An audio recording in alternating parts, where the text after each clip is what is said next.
Okay. Good afternoon from Brooks River, everyone. My name is Mike Fitz, and I'm the media ranger here at Katmai National Park and Preserve. And evidently, I'm Darth Vader, according to this. Is my audio okay? Because somebody said Roy's audio was okay. Darth Vader like this. And I would find that a very great honor to be the father of Luke Skywalker. But in reality, I am Roy Wood, and I'm the Chief of Interpretation at Katmai National Park and Preserve. And we are here to do another one of our Ranger Chats. As you can see, it's raining today. Sometimes it's difficult to operate an iPad in the rain. The camera gear and everything's out of the rain today, but we will be standing out here and hopefully answering a bunch of your questions about bears and salmon and how bears use the river this time of the year. Because certainly things are different right now than they were in July. July, the activity on the river was certainly concentrated very much so at Brooks Falls. Now, however, the activity is shifting to a few different places, especially downstream of the falls and near the mouth of the river. So if you really want to see the most bears and give yourself the opportunity to see the most bears, probably the lower river camera that we're on right now and the River Watch camera are going to give you those best opportunities. However, we're standing in a spot where sometimes bears do fish at this time of the year, and that's at the very beginning of Brooks River, which is behind me. And there's no bears visible right now, but at the beginning of the river, right here in Lake Brooks, is a spot where salmon will stage until they're ready to spawn. They don't necessarily spawn right in this area here, but what they'll do is they'll move into this area out of the river, and they'll use this just as a comfortable resting place until it's the right time for them to spawn, and then they'll move back into the river. So occasionally a bear will try its hand up here to fish for salmon, but most of the time they're not looking for live fish. The bears can find much easier meals looking for something else. Before we go any further into this subject, we do have an airplane that is loading behind the camera. In just a few minutes, it's going to power up, and we're going to have to stop while it goes because we're fairly close to it. When that happens, we'll probably turn the camera around and let you get a view of it, taxiing off until at least we have the ability to talk again. And since I've sort of broken the flow now anyway, I should go ahead and mention that if you'd like to ask us questions, what you need to do is go to explore.org's webpage. And I know some of you might be watching this on nps.gov, some of you might be watching on YouTube. But what you need to do is go to explore.org's webpage, go down below all the icons for all the various cams that Explore has, and then you'll see a spot where you can post your question. After you post your questions there, someone at Explore, and I don't know if it's Courtney today or... I think it's Rick today. What you can do is post the questions, and either Courtney or Rick will transfer them over to us via this very wet iPad, and we'll try to answer them. And there are some questions that have come through. If I can get the iPad to work.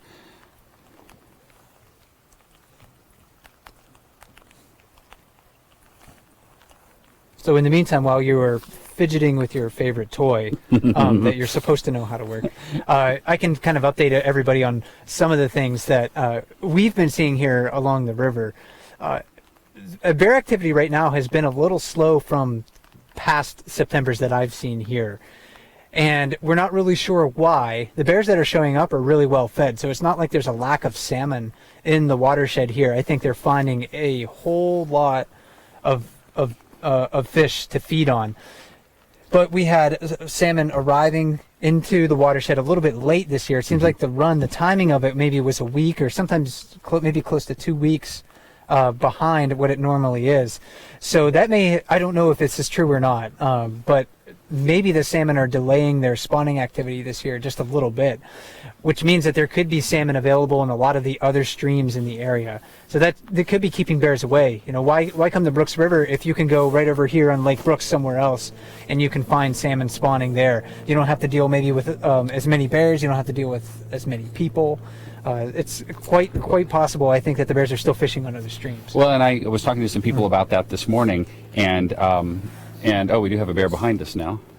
It's way back there, so and we don't have a great telephoto on this camera, so we won't waste time zooming in on it. But I was talking to some people this morning about that very thing when I was up at the falls, and I sort of likened it to when I'm at home trying to decide which of the similar items on my shelf I'm going to eat next. I want to eat the one with the next expiration date. I want to leave the freshest stuff to the end and eat that later. And so, as we know, a lot of the salmon spawn earlier in some of these other streams than they do in Brooks River. So the bears are off there eating those fish, and then they will perhaps return here to eat the fish here, which will be spawning and dying a little bit later than the ones in these other streams. And maybe toward the end we can give them a good look out that way, or maybe when the plane takes off we can give the people a good look that way, so you can see how beautiful this lake is that we're on, which is called Lake Brooks. And there are probably maybe 6 or 7 streams at least that feed into Lake Brooks that have salmon spawning in them right now. So this is only one of the places that bears could potentially go. So we have the streams off of Lake Brooks, and then we have streams all over the place in the rest of the park where bears could be fishing right now. This is definitely, I think, a season of plenty for bears.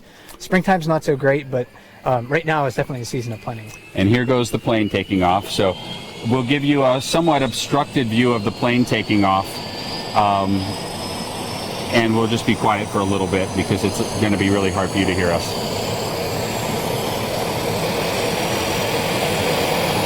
But if you can hear me, this is one of the many day trips that's offered to Brooks Camp.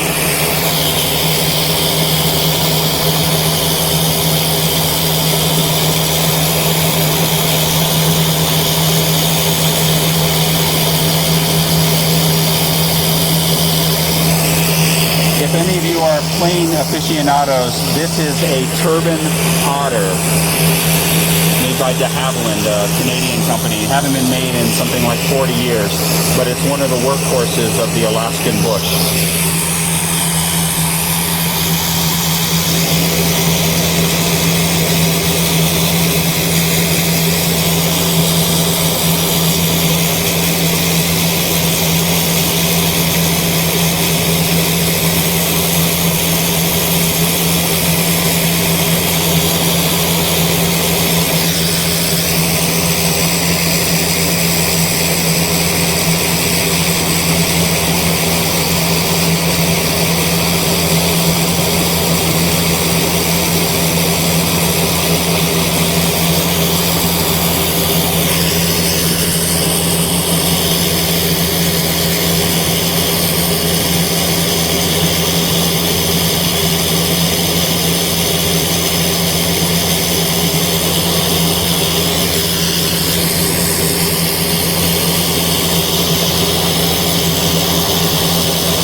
Why the plane is still there, they have to let the engine fluids get up to a certain temperature before they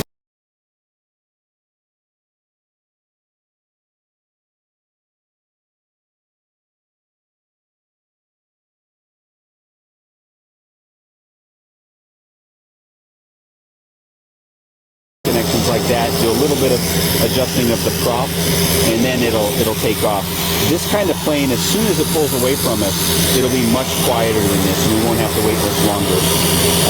So hopefully there's some plane lovers out here that are enjoying this, and that it's not just a lot of noise. Getting ready to pull away now. There was some adjusting of the prop there. You heard the sound change, and you can see the water getting whipped in front of it. Crazy amounts of horsepower on that. I think something like 1,000 horsepower for that plane, and when it's ready to take off, it'll take off very, very fast. People waving by to us, or cleaning fog off their windows.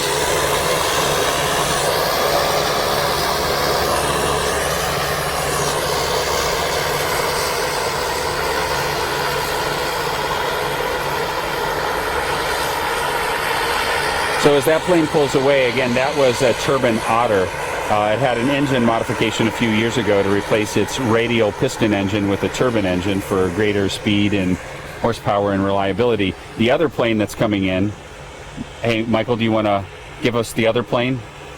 The other plane is its sort of sister or brother plane, which is a de Havilland Beaver. And this Beaver has the old radial piston engine on it, which is maybe not the original engine, but it's the original style of engine that plane had.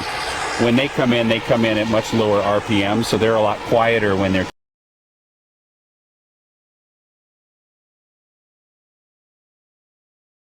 loud when they're close to shore. And now that we could go on with our conversation, because what you hear is a beautiful, like, Harley motorcycle sound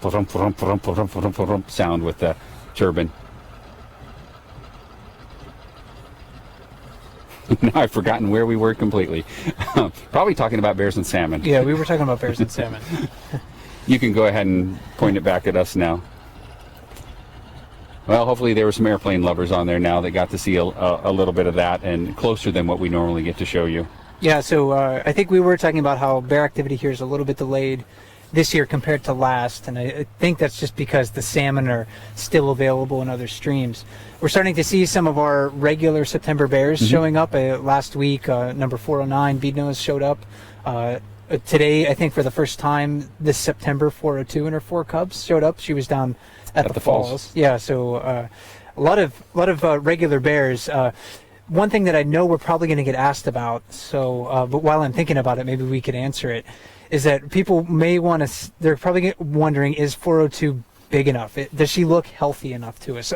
We often get asked questions about that sort of thing, where people are wondering about the health of a bear, their appearance. Does it look like they're going to survive hibernation?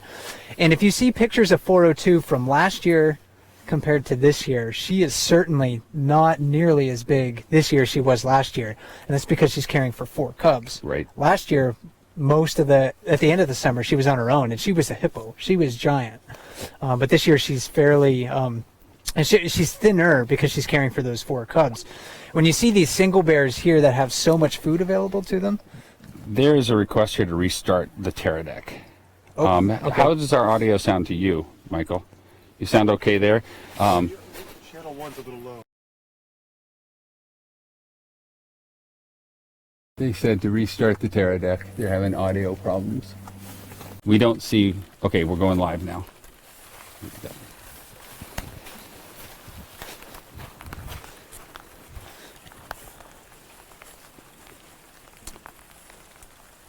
This is Roy Wood back again, crossing my fingers, hoping we got the audio corrected this time, and I'm just waiting for confirmation on Skype that they can hear us and that everything looks good. Do you want to start talking for a second, Mike, and maybe Sure. continue where you were? yeah. So if you're wondering about, the overall health of bears, really that's not something that we can necessarily judge just by looking at them. Certainly body mass has something to do with that. I mean, if you see a bear that's extremely obese, then that bear is going to do well into hibernation into next spring. Mothers that are caring for cubs, they're going to be thinner overall because they're spending a lot of energy nursing. They're spending a lot of energy just looking around, making sure that there's no threats to their cubs. So they're going to be thinner overall. But when you see really, really big bears here, really, really obese bears like 747, 409, and 410, those bears are extremely fat. In another ecosystem, they would be the largest of the largest bears. And here, they're just kind of big bears, but they're not the largest of the largest. So I think they skew our perspective a little bit when you look at a thinner bear, that doesn't mean it's unhealthy. It just has expended a lot more energy than maybe some of these other really, really large bears. And are we still good with the audio, Roy? Mm-hmm. Okay. But I think I'm trying to clarify something. There was a request to maybe start from the very beginning.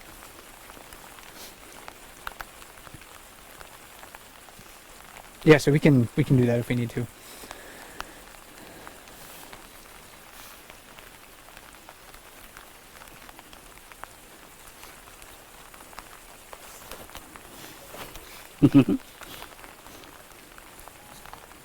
Evidently, when you shake an iPad, Siri tries to help you. like in frustration. Why are you shaking me? Is that You learn something new every day.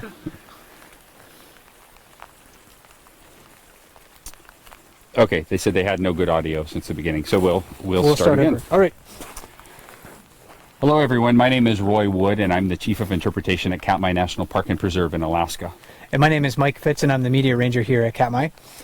And today we want to sort of welcome you to September at Brooks River. The bear activity here changes in September. It's a little bit different than what you see in July, but this is still a really fun time of the year. You get to see a lot of the familiar faces coming back to the river. We're seeing a lot of familiar bears coming back to the river right now. So we're going to talk a little bit about that. We also want to try to answer as many of your questions as possible. And if you do have questions for us, please feel free to post those on explore.org. Scroll down to the bottom of the screen under any Bearcam page, underneath all the icons for the other cameras. Post a question there, and then a moderator from explore.org will send those to us via Skype in a chat, and we'll be able to answer those on the iPad that Roy is holding. And so far this September, we have been talking about who's come back. I think that was one of the few things that we had discussed before, and we've been able to see a lot of familiar faces. But it's like a class reunion because everybody's a little fatter than they were when you went to high school, and you can kind of pick them out. Their hair is different too. Right. So it's a lot of fun for us to try to figure out who we're seeing and who we didn't, who we can recognize and pick them out again. And hopefully a lot of fun for all of you too, to see some of your old friends from July come back. And who have we seen so far? That you can think of off the top of your head? Yeah, there's probably been, I think, 10 to 15 individual bears that have been seen so far or identified so far. And that's a fairly low number for this time in September. Usually the numbers are a little bit higher than that. Bear 747 has made some late night appearances, and he's probably the biggest bear that we have here by far. I mean, his belly almost hangs on the ground. He's so fat. He hardly ever gets out of the water when I see him, though. If you're that big, it's probably a lot more comfortable for you to be in the water than out. So he's here. Two really big single females are here, number 409, number 410. They're both here. Number 402 and her 4 cubs just made her first appearance on the cam today down at Brooks Falls. And then I know number 813, who has 2 small yearlings, was just seen up here where we're standing earlier today. Yep. And that's one thing that I think we haven't mentioned where we are. Yeah, we mentioned it the first time we tried this when we were having audio problems, but we are at Lake Brooks, which is still in Katmai National Park, and it is the headwaters for Brooks River. Behind us, you can see Alice sitting on a rock back there.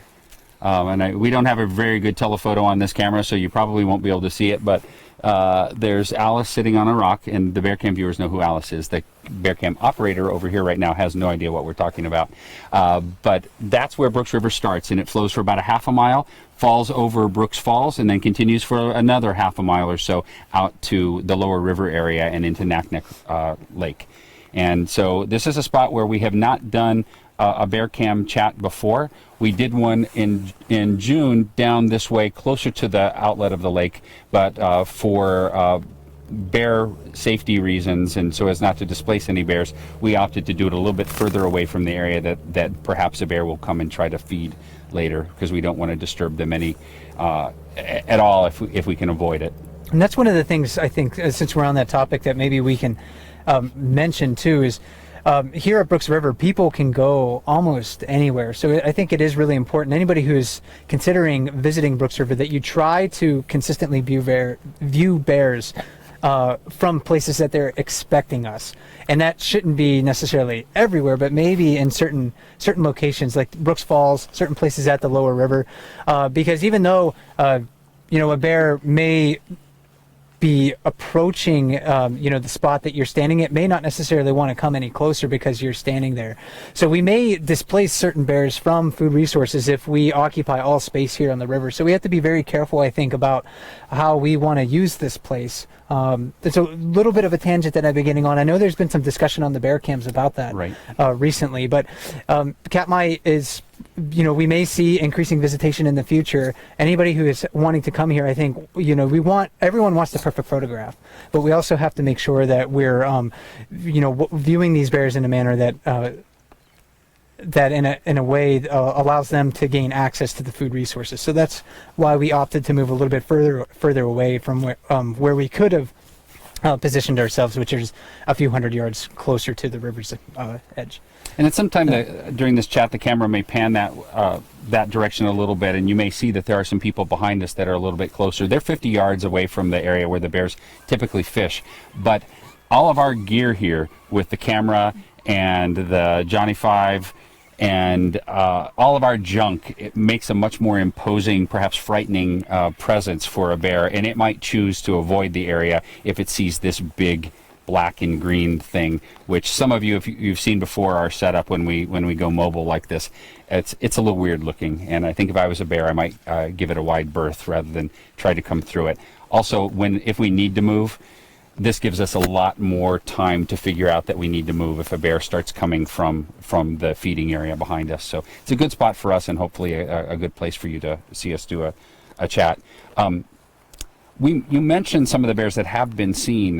There are some notable omissions so far in that list. Bears that people are expecting to be here now that aren't there, like Otis hasn't been seen, correct? Not to my knowledge. No. Yeah, not to our knowledge. And are there some other bears that were here in July, like the fan favorites that? Most of them. Yeah, I think. most of them, yeah, right. most of them. I think we had close to 40 bears identified in July, and again 10 to 15 right now.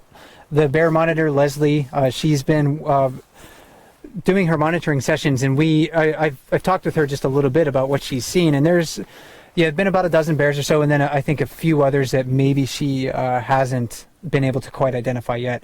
Identifying bears from season to season can be quite difficult because they change so dramatically. You were saying that it's almost like a family reunion, but people change appearances. The bears' hairstyles are different now because they've all shed that coat that they had in the spring and early summertime. Most of them come back very dark in appearance. They're much fatter. The scars that maybe we relied on before, and some of those features that made the bears very identifiable, a lot of those are going to be covered up, and so the bears are going to look sleek and fat, but maybe featureless. Yep. Compared to what we saw in July. Usually it's much easier to identify bears in July. So if you're watching bears on the camera and you're wondering, well, I don't know who the heck that is, that's okay, because a lot of times that's what we're thinking too. We're standing there along the edge of the river and saying, I don't know who that is. So when that happens, I often just like to sit back and say, I'm not going to worry about who this bear is. I'm going to try to remember this bear for the next time I see it, but I'm just going to enjoy the moment right now and try to learn a little bit about how it uses the river. And a lot of you are pretty amazing at identifying the bears. I'm always impressed that, with the cameras, you can still keep track of them. It's much easier for us to do it here because we can see the whole the whole package with the bear. We can see it more easily fishing. We can see it from different angles more clearly. We can get binoculars. We can look at specifically that thing that we want to look at, and it's still hard for us to do it this time of the year. And I know a lot of times you ask us, what bear was that we see, and we tiptoe around that. It's because we don't quite know yet. We need to see it a little longer. We need to maybe refer back to pictures of it last year when we saw it and see if it looks like it did back last fall when it was big and fat with its shiny hair and dark hair. And yeah, so we're missing some really prominent characters here on Brooks River right now. 814 Lurch came through, I think, maybe for a day or so back at the end of August. We haven't seen 480 Otis yet. So there's plenty of bears that we can expect to come back. But 89 Backpack, he's been at the falls. 435 Holly and her two cubs, including her adopted cupperback. 402, again, she's back with all four of her cubs. And there's been other families seen recently. So each day we can expect to maybe see a new bear come join the party.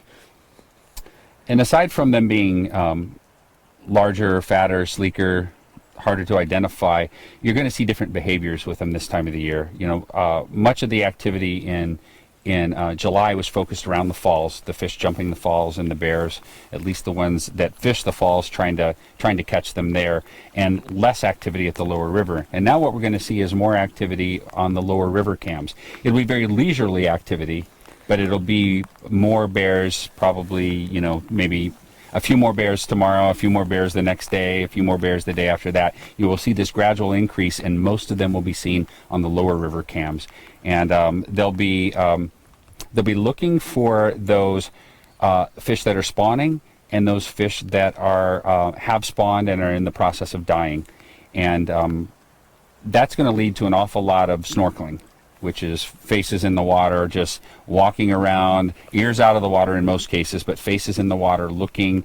As they walk, they'll explore the edges of the bridge trying to find salmon. They'll find them on gravel bars, any place where those dead or nearly dead fish will wash ashore.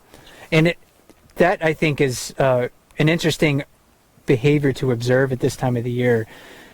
Bears, almost all bears snorkel. It seems like it's universal amongst them. Not all bears will fish on the lip of the falls, for instance. Not all bears will dive into the water, completely submerge themselves to try to catch fish, but all of them will put their faces in the water to look for fish. And there's fish throughout the river at this time of the year, and the bears are ignoring most of probably what they see. You rarely will see a bear chasing a fish right now. We might see it up here at the head of the river. You might see it if a bear sees its prey and determines that prey is vulnerable, and I want to go and I want to try to catch that. But most of the time, the bears really know that there's far easier meals to catch. If I just move around it almost looks random, but I suspect that the bears know if I look in this spot, I'm more likely to find food. So it's maybe not quite as random as it looks. But when they're moving through the river, they're going to places where they're likely to find dead and dying salmon. And while those salmon don't necessarily contain as many calories as the fresher ones that are swimming out in the river, they're a whole heck of a lot easier to catch. So you can really make it worth your while by picking up and scavenging dozens of dead fish per day. Have you seen that map that we did like 20 years ago of the places with the highest concentrations of spawned out and dead fish? Mm-hmm. I wonder if we can get that and post it for people, because it's kind of interesting to see that we figured out where most of the dead fish accumulate based on currents and gravel bars, and the river's changed a little bit, but it's something that from day to day is very predictable for the bears, where these are going to fish are going to wash ashore or collect in a little slackwater area. And if we could figure that out as park rangers, you're pretty sure the bears have figured that out and been shown it by their mothers, who were shown it by their mothers, and the mothers and grandmothers, and their nose. And their nose. Their nose doesn't lie. So yeah, I wish we could present this to you in smell-o-vision, because there are places around here that are really, really ripe right now. And as some of you know, I have a bit of a sensitive nose to dead salmon, and it's not one of my favorite things. It actually increases. I was surprised how aromatic this area gets in October, but really by the second week of October last year, I mean, the whole lower river smelled like dead fish. Mm-hmm. And that's not something that I can necessarily smell right now up here at Lake Brooks. This water's is good here. This is pretty clean, pristine water right here. Down at the mouth of the river, everything's getting washed down there. There's a video on Katmai's YouTube site it's just a short one that I took last year when I'm just walking along the shore near where the floating bridge was taken out. And there's hundreds of salmon heads all washed up on the shore there. So if you want to get an idea of just how many salmon are dying and decomposing in the river in the fall, you can go and look up that video. Let's see. I'm trying to go through these questions and get us caught up, because we had a bit of a late start with the restart. There's a question about the water level being a bit higher this year, appearing to be a bit higher this year than last year. And I don't really have a recollection if it is higher or lower. We do a lot of monitoring of the water levels here, but it's not real-time monitoring. I can't pull up the information on the internet, because the data loggers for that are in the river, and they don't transmit anything out. We have to go collect them at the end of the season before the river freezes and before the lake freezes. What's your? I think it's somewhat average from within my experience here. Water level usually in Naknek Lake continues to increase almost until about the time that things start to freeze up, because we have continuous snow melt all off of our volcanoes. The glaciers continue to melt throughout the summertime.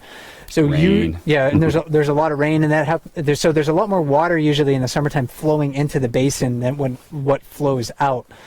This year, though, it seems like we hit peak water around the beginning of August, which is a little weird. I think we had such a warm June and July. All the snow and glaciers were melting like crazy. Yeah, just everything melted off really quickly. And I think some climate models actually predict that's one of the changes that's coming to Alaska with increasing temperatures, is actually that we're going to see the snowpack melt off faster. So maybe this is sort of like the new normal. I don't know. You know, 1 year doesn't make a pattern, of course. We all know that. But we did see things melt off the mountains very, very quickly. What we have now is kind of a little is about average water levels, I do believe, for September. When we in the springtime, you'll see that the water levels in Naknek Lake down at the mouth of the river are going to be very, very low. There's going to be gravel exposed all over the place, and that might actually start to show up in October. Yeah, just once before things we start leave. to freeze. Yep. We have a question where we've circled back to the spawning activity of the fish, and the question is: are we seeing a lot of spawning activity now? Are most of the fish dying off now? And there's still many, many live fish out there. We are at the beginning of the spawning of the fish here at Brooks River. That's not to say there aren't dead fish around there already, but there's a lot of live fish. I wish I could get the camera up in the air and look straight down at the mouth of the river here, because it just, well, it's doing it right now. It just explodes with fish. There must be, well, I don't know, I haven't flown out it in days, but it is thick with fish, and those fish haven't even started to spawn yet because they're still kind of in the deeper water of the lake, and they'll move into the shallows, maybe move a little bit downstream, spawn and die over the next couple of weeks. So there's still a lot of fresh fish right there waiting for the bears. Yeah, so they're going to be. I think the bears are going to be pretty fat and happy over the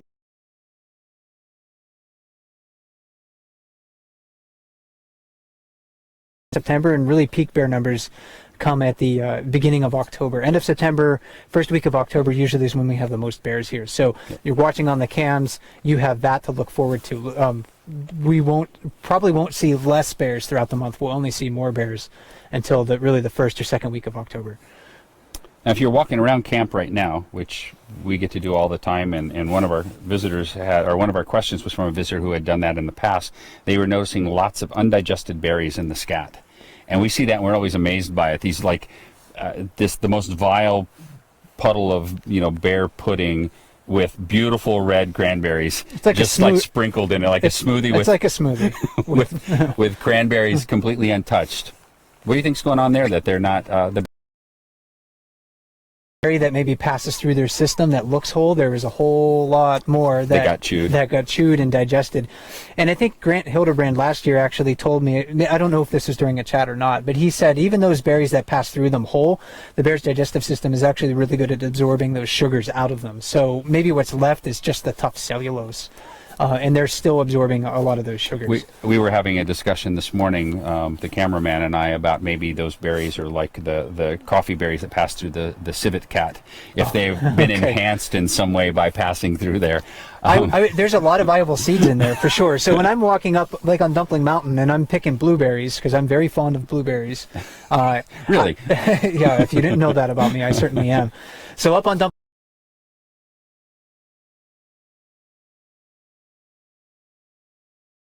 by a bear unintentionally sometime in the past. They're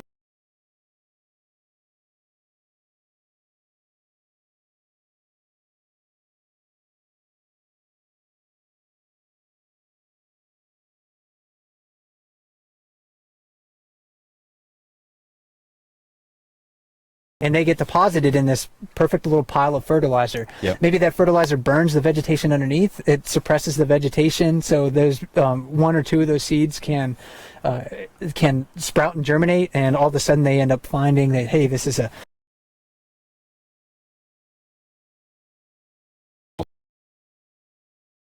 hard outer shell, or maybe passing through the crop of a bird where the stones inside will nick the seed cover and help it. Maybe not absolutely required for it, but they certainly enhance that ability. And yeah, I love that idea of the bear scat being like this ready-made fertilizer package for it too. Yeah, it's a beautiful thing. Maybe we can post some of our collections of bear scat photos that we've taken over the years, because I know you've got like every berry in scat, and I've got that one that is the Harry Potter sorting hat that I'd like to share again with people. Okay. But park rangers always like to talk about poop. Yeah, it comes in all shapes and sizes around here. And everybody poops. The next question is perfectly illustrated by what we're seeing behind us right now. There's no bear there, but if the camera pans over that way a little bit, you'll see people there. And the question is it harder to do bear management with crowds in September than it is in July, since the bears are so spread out all over the place? And well, it does present different challenges, because we are aware that people want to come up here and watch the bears from this location, so we try to get people up here as much as possible. And it's not something that we worry about at all in July, because the use in July, the human use of this river in July, is mostly focused on the falls area, so we put a lot of our staff there. But since we can't be anywhere, I will echo back what Mike said before about anybody who comes here has a responsibility to make sure that they watch bears ethically in a manner that not only protects the safety of themselves, but also the safety of those bears, and that they have access to the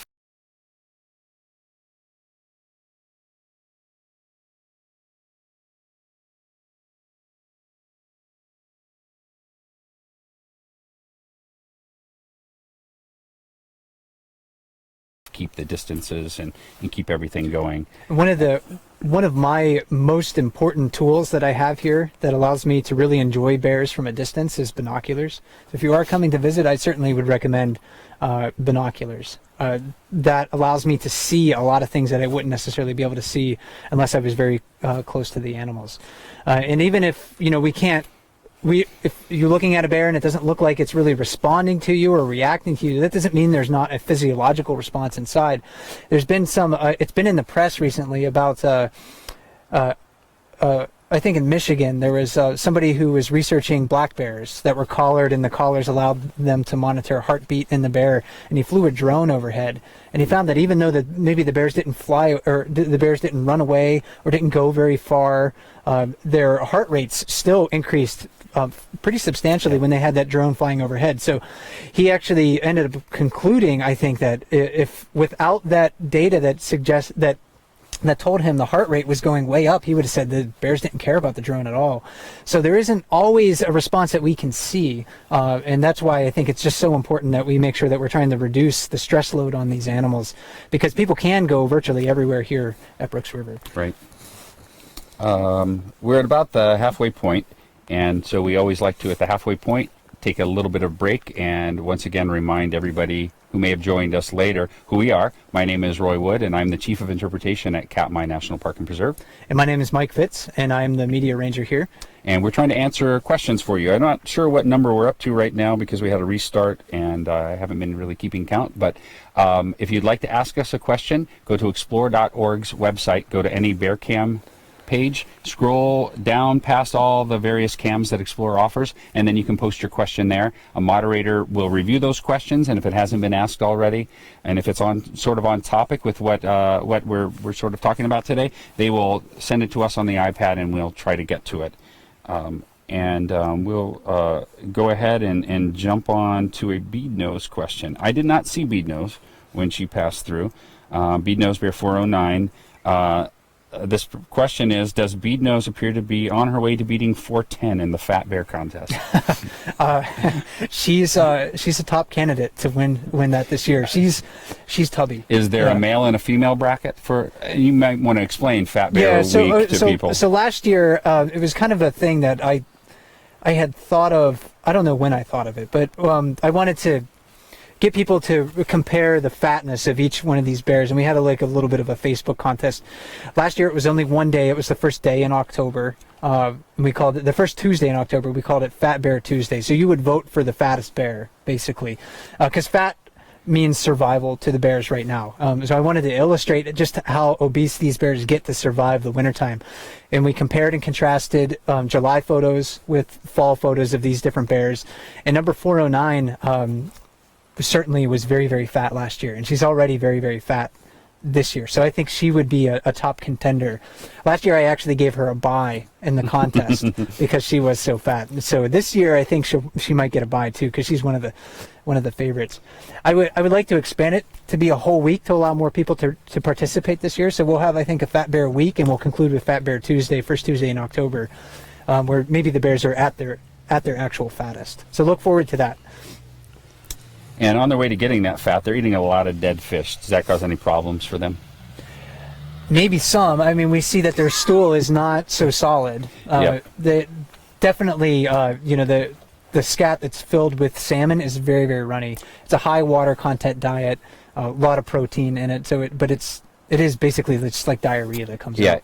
I don't think there's any way any of us could eat it and not get really sick from it. And there are times when I have seen puddles of something that's come out of a bear, and I don't know which end of the bear it came out of. So I would imagine that at some point those bears are also getting a little upset and maybe harfing it up.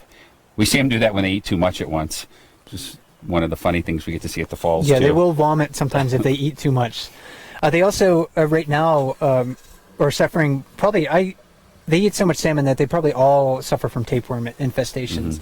And that doesn't seem to necessarily harm them over the long term.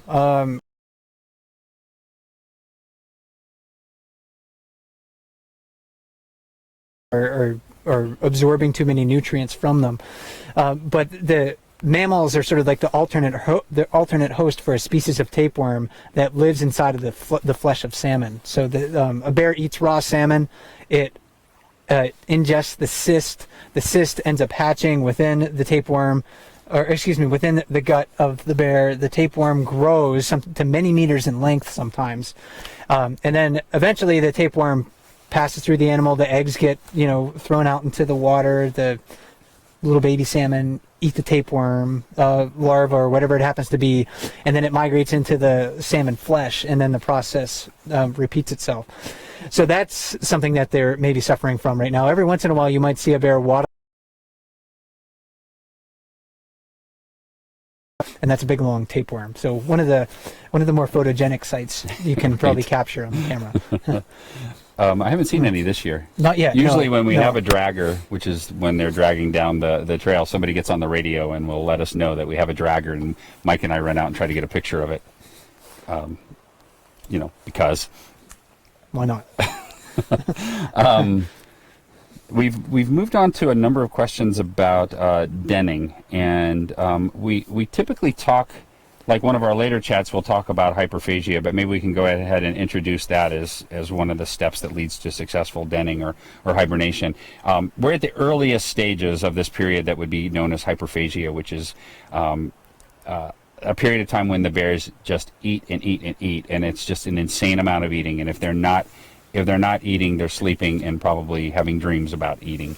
And the sole purpose for that is to put on as much fat as they possibly can prior to going into the den. And I always forget this time of the year that I mean to look it up so I can be ready to talk about this. But it's do you recall how many calories they need per day in the I think it's about den? Yeah, it's about 4,000 or so. And the salmon have about 4,000 calories in them when they're at their prime. And so for every day that they're in the den, in their dens hibernating, they will have had to eat a fish to remain successful, to remain healthy in the den, and provide all the necessary metabolism to stay alive while they're in there. And so we're entering that phase right now. It's the very earliest stages of it. When the bears get to the point that they feel that their bodies somehow tell them that they have enough fat and that the weather is right and it's the right time to do it, they will begin to migrate to their denning sites. And we actually, this is the first time we've done a chat where we can show these denning sites where they go. And I don't know, Michael, if you have the ability to do this, but one of the locations where many of our bears go den is Mount Dumpling, which is behind us, which is where you have the dumpling cam, and we saw those bears up there very late last year, perhaps preparing or looking for a good denning site. So that's one location where the bears will den. And how far is that from here, the denning locations, if you straight line as the bear walks? Yeah, it's like, well, as a bear walks, it's probably going to be closer to, I think, 5 miles or so. 10 miles, because they go over here and eat something, and over there and eat something. Oh, and I smell something interesting over here. Right. I'm going to take a nap. As a bird flies, it's probably closer to 2.5 miles, I think. So they'll go up to the side, up high, and den there. Some of the bears, and this is all based on some work that was done in the 1970s, some collaring work that was done in the 1970s here. Some of the bears will go over to this mountain, which is at the far end of the lake, and we might have to pause for a second as Michael runs around to the other side of the buggy. But this mountain that he's going to turn to is unofficially called Mount Brooks. If you look on a USGS map, it's not actually named. It'll have a benchmark on it. Yeah. So part of the buggy is in the way. Sorry about that. Trust us, there's a beautiful mountain over there. The other one, now you need to spin it all the way around, Michael. And the other one is on the other side, which is Mount Calais. And Mount Calais is one. And we have not been able to show you these two mountains before because of our locations. We've never been in a spot where you could see them. The other mountains that they go to are Katolanat and Lagorce, which appear on the other cameras. And they'll start doing that. Females with cubs will be among the first to go, which would be sometime late October, mid-October. A lot of it depends on how fat they get and what the weather's doing. And then the other bears will follow after that with maybe early December being the most likely time that the last bears would go in. Now, if you're particularly hungry and the weather is still such that you can wander around and look for food, they may still be wandering around, maybe some of the males or some of the subadults that are perhaps a little desperate. But it's I don't know, I always think it's not a good sign when I see a skinny subadult running around king salmon in December. Yeah, we try to stay out of their way. Yeah, it's not good for me because they're going to be very desperate, and it's not very good for them because at that point they would have liked to have been much fatter and been in a nice warm den someplace, and it's just not working out for them. So not a good thing for anybody. So they'll start moving towards that. The distances aren't great, so it won't take them very long to get there, and it probably doesn't take them more than a few hours to dig a den. So I think I've covered all of that was a multi-part question there. Oh, good job. There's a follow-up to it. Does denning preparation vary by factors such as age, gender, presence of cubs, and then geographic location like Katmai versus Yellowstone? Well, they need bigger bears need bigger dens. I think if you're a mom with cubs, you need a slightly bigger den. So logically, you would conclude that, yeah, definitely a bear like 402 is going to have a pretty big den. A bear like 435 Holly, she's going to have a pretty big den because she got that adopted 2.5-year-old with her. She got that adopted yearling with her, so they need a pretty sizable den. Will she put him to work, help dig the den? I don't know. I don't think so. Don't you want to follow along though and see? Get over there, dig that. You're as big as me. You dig it. Yeah, I mean he is almost as big as she. I dug it last year. It's your turn. Yep. Yeah. So I don't know if the cubs really participate in that, but I want to see it. But they mimic almost everything that mom does. Mom goes over here and sniffs this, then the cub follows. Mom chews on this, then the cub goes and chews on that. So I'm sure there's a little bit of learning and exploration going on. Pay attention in those instances. But different habitats, different ecosystems across North America, bears are going to be denning in different ways. We don't have a lot of data here to say whether or not bears like to den on certain slopes, certain aspects compared to other places. I think at Yellowstone, most of the bears, or at least some of the grizzlies chose, if I remember correctly, north-facing slopes. Bears here, though, they usually choose slopes that are fairly steep. The bear dens that I've seen aren't on shallow slopes. They're on very steep slopes that are usually well vegetated too. Mm-hmm. So the roots maybe help to hold the soil in place. And they're not reusing the dens here. Other places in North America, a bear might go to a rock crevice or underneath a tree or a cave a cave or something like that it knows it can visit from year to year. So there's not necessarily a hibernacula that the same bear is going to be visiting again and again and again here in Katmai. And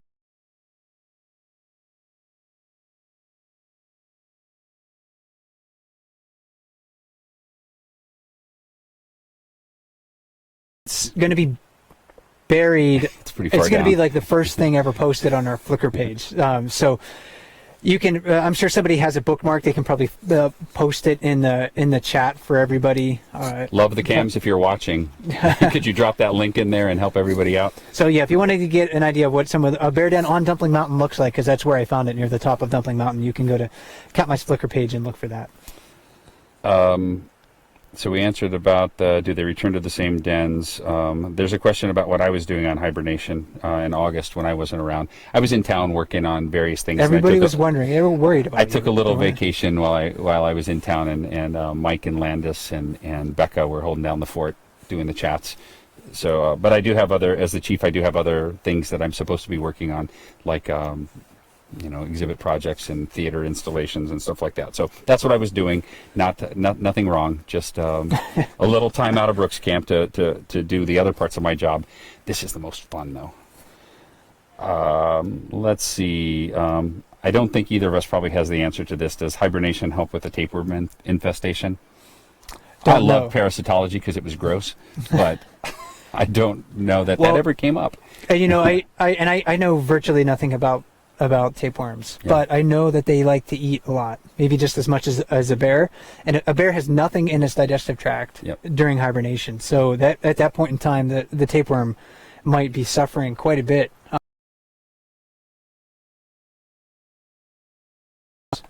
Because their digestive tract is basically evacuated. I don't really know. We'd have to ask somebody who's a lot more knowledgeable in parasites than you or I. Well, like Troy always says, once we can get tapeworms to fill out surveys, we'll know the answer to that, perhaps. It's simple. That's yeah. And some of the viewers know Troy as our chief of resources for the park. Let's see. People have seen this, and you and I have seen this over the years, that there seems to be a preference for sockeye over the other fish in the river, whether it be rainbows or even silvers. Do you think that they always have that preference, or will it change when they all start to die? All the salmon at least start to die. Well, I think the sockeyes are just so much more plentiful, and right now they're so much easier to catch because they're dead and dying. Mm-hmm. At bears that are fishing at Brooks Falls, they might be able to catch a silver salmon, and those fish are going to be more energetic. They're going to contain more calories, and I think the bears would prefer them if they could catch them, but there's just not a lot of them. Yep. And the rainbow trout too. The rainbow trout are spread throughout the river, and they're also very, very small. Most of the rainbows compared to an average size sockeye salmon. We can have some big rainbow trout in the river, good 30 inches, but those are, I think, the exception rather than the rule. So when you have, dispersed fish throughout the river, low numbers, and the fish are relatively energetic, the bears just have a hard time catching those other salmon, those other fish species. In August, it seems like we had some of the pink salmon spawn out earlier and start to die earlier. So when we were watching 273 in her single spring cub in August, I think they were mostly picking up, if they were picking up fish, they were mostly picking up pink salmon at that time, because those fish came into the river and they spawned just a little bit earlier. So the bears are going to take what they can get, and right now that means sockeye for the most part. We're up to 14. They're numbering them for me now. In what ways might climate change affect the Katmai environment? What effects might it have on salmon runs, the spawning time? Would bears hibernate shorter periods? That's a lot of we don't know. It's hard to know. We've gone through the park, and most parks, if not all of them, have gone through climate change preparation, where we try to sit down with the best minds that we can get our hands on and talk about what possible effects climate change might have on it. And so in Katmai, we tried to discuss, temperature, weather, timing of things, timing of the leaf out on trees, timing of the arrival of the first salmon, timing of spawning.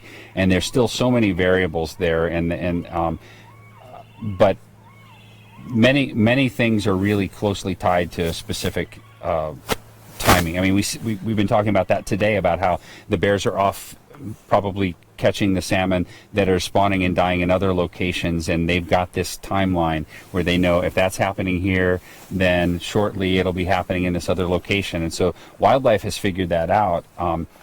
If it changes slowly enough, most things can adapt. If it changes too quickly, it can be difficult. We've talked about this before, but one of the interesting things about brown bears and their brethren around the world is they're very adaptable. They used to be found over much of the northern hemisphere, and in North America they extended down into Mexico and coastal California. It's a very, very adaptable species. So what what can happen though is that the things that they have adapted to feed on, and you know, the world around them might change too fast that they can't quite adapt to it. And also the world is, human-wise, a very different place than it was 10,000 years ago when we had a major change in climate, you know, after the close of the ice age. That there's a lot of people out there right now, and I think that, you know, that makes it particularly imperative that we keep preserving places like Katmai and opening up green spaces and green belts so these animals can move around in the environment and try to adapt. Because a bear who has to try to travel across interstates and past subdivisions is going to have a hard time with that if all of their habitat is walled off by vegetation. Generally, good people habitat is good bear habitat. So, yeah, throughout much of North America, places that maybe were formerly available to bears are not available anymore. They are very adaptable. They're a very plastic species. They can exploit food resources and exploit different habitats as those things come available. Here in Katmai, though, we've talked about this before. We probably should mention it during every chat. I mean, the keystone of the ecosystem is the salmon. Mm-hmm. If climate change does have a negative impact on salmon, either through changed hydrology, the water temperature rises in certain streams, and that prevents maybe the salmon from spawning there successfully like they had in the past. Whatever it happens to be, that's certainly going to affect our bear population here. The bears are very, very dependent on salmon. The phenomenon that we see of these bears gathering along creeks would not happen if there weren't salmon here. They would not be chasing the few rainbow trout that are in the river, and there really would hardly be any rainbow trout in the river to begin with without the salmon, because that's what they're fattening up on too. So virtually everything that we have here that makes Katmai a rich place is dependent on the salmon. And the salmon are dependent upon healthy oceans, since the sockeye especially put on so much of their body mass and rely so much on a healthy ocean. And so whether it's a change in the temperature of the ocean acidification, and those things that might affect the phytoplankton that the salmon feed on, that can have a really disastrous effect on the salmon run. And it's so complex, there's so much we don't know, but there's a lot to be learned. And so when we get these sort of stumper questions, one of the things I like to say is that any of you out there watching that have the time to go back to school and learn oceanography or ichthyology or any, you know, there's so much great work to be done in these fields where you can make a real difference. And, you know, maybe there's some fourth grader out there right now who's watching this who thinks, I think I want to be a marine biologist. There's great work for you to do out there, and you know, maybe you can help us solve these climate problems and you know, help keep the salmon runs healthy, keep the bears healthy, keep the trees that even depend on the salmon healthy in a place like Katmai. We're almost out of time here. It's 4. We're going to go a little bit late, but I have to run. I'm quite the jet setter these days, but I've got to run into King Salmon and be back tomorrow. So we can't go too much past 4 today. There's another denning question I want to slip in right now. Okay. And I think we can answer this one really quick. Would a heavy snow compromise the bear's den? Probably not. Probably improve it. Yeah, that actually will insulate them. Yep. So here at Katmai, we have some pretty extreme fluctuations of temperature in the wintertime. We can have anything from minus 35 below 0 Fahrenheit, everything to 45 above Fahrenheit. And that can happen sometimes in the same week almost, Yep. Depending on where we get the storm coming from. We get a mass of air coming from the Pacific Ocean. It's going to be warm. It's going to be raining and drizzling, and actually not much colder than it is right now. We're kind of in the mid-50s. If we have some polar air coming down into this area out of the north and it's clear skies for a couple of weeks, then it can be well below 0. So that snowpack helps to insulate those bears from those wild temperature extremes. So they often choose places not only where there's steep slopes, but slopes that collect a lot of snow. Maybe that's why they're going up into elevation. Yep. Another denning question: how do babies and yearlings survive hibernation? Do they nurse as normal? And that's one that comes up a lot with when we're talking about denning. And we'll talk about denning in much more detail, like late September, October, sometime in there. But the only time that the brown bear cubs will nurse on their mother to any extent is their first year. Once they've been out and and walking around with mother their first year when they go into den, like the spring cubs that will be going into the den this year will not likely nurse from their mother. Their survival depends on getting good and fat now while they can. And to give you an idea of how much energy a mother bear expends to nurse her cubs, when they're very, very young and they're not really feeding on plants or salmon, mother bears, I think it's been estimated that they need about a quart of milk per cub per day. That's a lot of milk. So 402 with 4 cubs, she's needed, especially at the beginning of the season, maybe not so much now, because they're eating a lot of salmon, but at the beginning of the season, she was a gallon of milk a day. And bear milk is much fatter than human milk, much fatter than cow's milk, so it's extremely energy rich. They would not be able to sustain themselves through hibernation if they were nursing in their dens. So it probably we're not in the brown bear dens to say for sure, but I don't think it happens. We have a Holly and family question. Do you think Holly will send her cub and adopted cub off on their own next year? Well, if she did what she did with 89 backpack, yes. Yep. She doesn't keep them very long, and that would be right. It would be very interesting to see the adopted cub, 503, former nicknamed Cub Adult, as a 3.5-year-old with mom, 4.5, 3.5. Yeah, 3.5. Yeah, next year. He'd be as big as she was. Maybe not as fat, but he'd be enormous. Now, I don't know if there's just a delay here, but that's our last question. Okay. According to this, and give us a few more questions.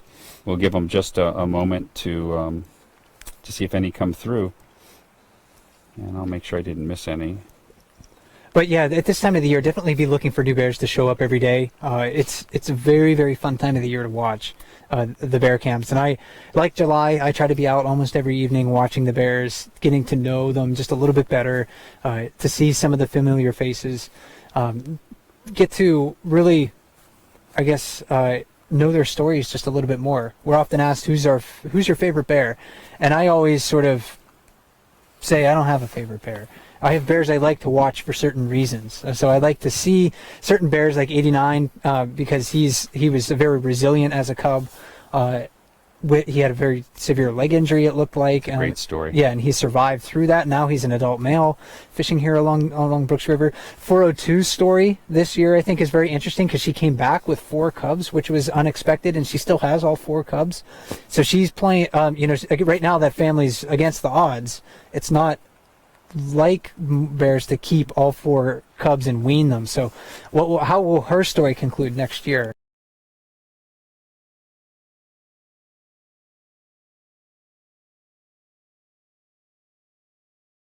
Of a lot of those individual stories. Well, they did let us know that was the last of the questions. If by chance I've glossed over and missed some of your questions, I'm terribly sorry.